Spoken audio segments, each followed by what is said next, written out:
Fala aí, galera, beleza? Aqui é o professor Jader Soares de Biologia e nós estamos aqui no nosso 29º vídeo da nossa playlist sobre genética. E o nosso assunto de hoje é esse daí, ó, albinismo, como prometido no vídeo passado, e de quebra fenilcetonúria. E se você tem gostado dos vídeos, por favor, deixa aí o seu like. Não se esqueça também de se inscrever no canal. E me siga também lá no Instagram, que será um grande prazer recebê-los por lá também.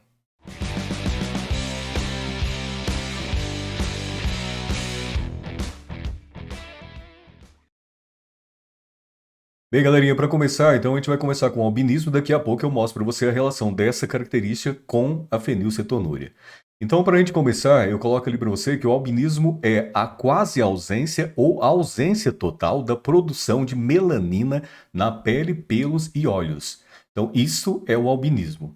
Então, portanto, pessoas com albinismo, né, então elas manifestam uma pele, pelos e olhos bastante mais claros do que realmente a população como um todo.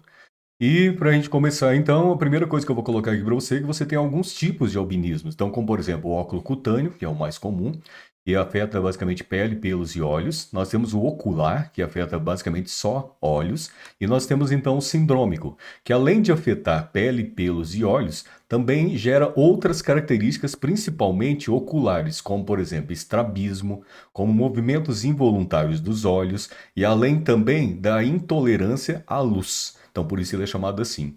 Então, dos três tipos, além disso, você tem subtipos. Então, você tem vários tipos de albinismo. E lembrando que o foco aqui do nosso canal é o ensino médio, então espero que eu possa simplificar as coisas e fazer com que você entenda, pelo menos, os casos mais importantes, ok? E para a gente continuar, então, eu vou colocar aqui para você um corte da pele de mamíferos, né? Então coloco mamíferos, porque ali você percebe que você tem pelos, né? Que é uma característica exclusiva desse grupo. E aí eu vou colocar ali para você três camadas da pele. Então a primeira delas você tem ali a epiderme, que é a camada mais externa, formada por tecido epitelial. Nós temos então a derme, que é formada por tecido conjuntivo propriamente dito. E além disso, nós temos então a hipoderme, que também pode ser chamada de panícula adiposo ou também tela subcutânea, que é formada por tecido adiposo. Então essas importantes aí camadas da pele são importantes aí justamente para a gente discutir um pouco sobre a questão do albinismo. Então, sendo assim, eu vou colocar ali para você e vamos dar um foco especial agora à camada basal da epiderme. Por quê, né? Porque na camada basal da epiderme, você encontra a maior concentração dessas células que eu acabei de colocar aí para vocês, que nada mais são do que os chamados melanócitos. E como o próprio nome já diz, melanócitos são células que produzem um pigmento chamado de melanina, que é o pigmento que dá coloração à nossa pele, aos nossos olhos e aos nossos pelos, certo? E a partir disso, então, eu vou colocar ali para você algumas partes importantes desse melanócito, que primeiro eu vou colocar em amarelo ali, nada mais é do que o núcleo dessa célula, onde você pode encontrar o material genético. Aí você tem ali dois, que eu vou colocar organelas celulares importantes dessa célula, que são chamados melanossomos ou melanossomas, tanto faz, e são organelas típicas exclusivas dessa célula, e como o próprio nome já diz também, são as organelas responsáveis pela produção da melanina, e são organelas originadas a partir do retículo endoplasmático rugoso e do complexo golgiense. E por fim, eu vou colocar ali para você que você tem então aquelas bolinhas ali que eu coloco para você, espalhadas pelas ramificações da célula, são vesículas com melanina, que são produzidas ou que é produzida pelos melanossomas. E sendo assim, eu coloco ali para você que além de você ter então a melanina dando coloração à nossa pele, ela está relacionada diretamente também a uma característica importante, a uma propriedade importante, que é a filtração de raios UVs. Então, os raios ultravioletas, né, presentes na luz do sol aí, eles são importantes para um determinado motivo no nosso corpo, como por exemplo, a síntese ou a ativação de vitamina D no nosso corpo, só que em excesso eles podem representar um problema. Então, eles são aí uma faca de dois gumes, né? Necessários para a ativação da vitamina D, mas em excesso pode causar mudanças, mutações no seu DNA, o que pode gerar, por exemplo, câncer de pele. Eu vou fazer uma associação aqui para você que é a seguinte, ó. Eu vou colocar ali para você do lado da pele, eu vou colocar menos M, significa menos melanina. Então, se você tem menos melanina, você tem então uma penetração maior de raios UV na sua pele. Se você tem o contrário, você tem mais melanina, você tem uma penetração menor de raios UV. E em certa concentração, então, eles são mutagênicos, você dá para você perceber que existe uma relação, então, de menos melanina, ou seja, pele mais clara, você tem uma tendência maior a ter câncer de pele, e quando você pega pessoas de pele escura, ou seja, com mais melanina, eles têm uma tendência menor. Então isso justifica justamente por essa propriedade de filtração de raios UV por esse pigmento, certo? Então é importante. Agora, para a gente falar um pouco sobre a melanogênese, ou seja, a produção de melanina em si, eu vou colocar aqui para você a organela exclusiva, né, do melanócito, que é o chamado melanossoma. E aí vamos começar aqui com um aminoácido, que é a chamada fenilalanina. E em inglês ela recebe uma abreviação aí que é PHE. Então eu vou justificar porque eu vou colocar abreviação, porque eu vou ter que colocar o nome de uma enzima e você vai perceber. Só que essa fenilalanina nós não a produzimos, nós só temos então fenilalanina no nosso corpo, aquela que nós ingerimos. Então é um aminoácido não natural, ou seja, essencial para o nosso corpo.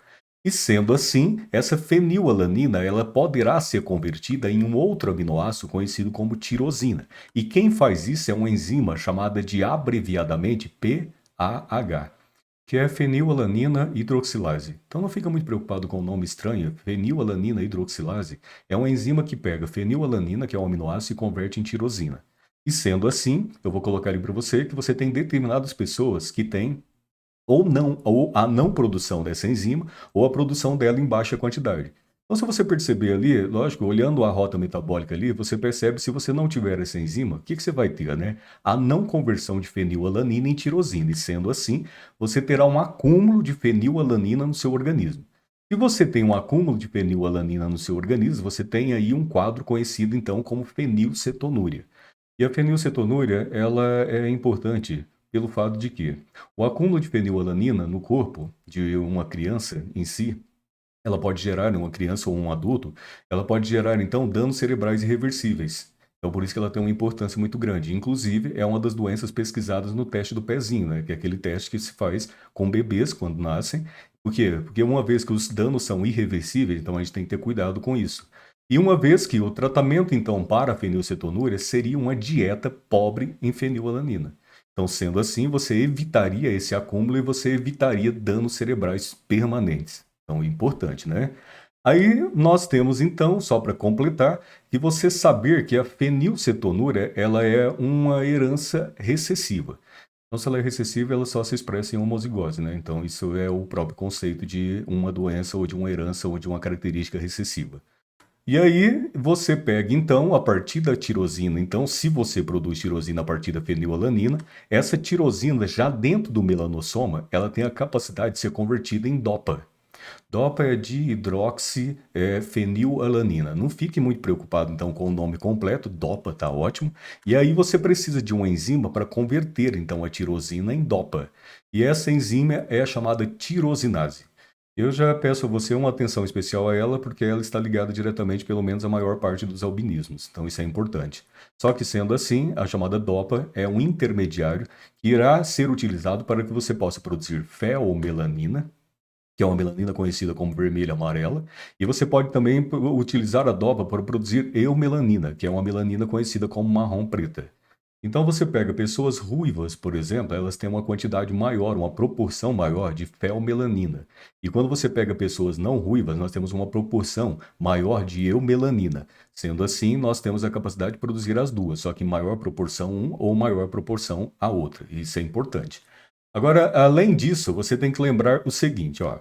Se você pega, uma vez que o melanossoma produziu eumelanina ou feomelanina, elas irão, então, essa melanina será envelopada, ela será vesiculada, e essas vesículas, elas serão transportadas para fora do melanócito, e irão atingir outras células da pele, inclusive são a maioria, e que, portanto, dá cor à pele. Então, essa melanina é que dá coloração à sua pele e que dá coloração a outras células, embora as outras células não produzam. Quem produz é simplesmente o melanócito.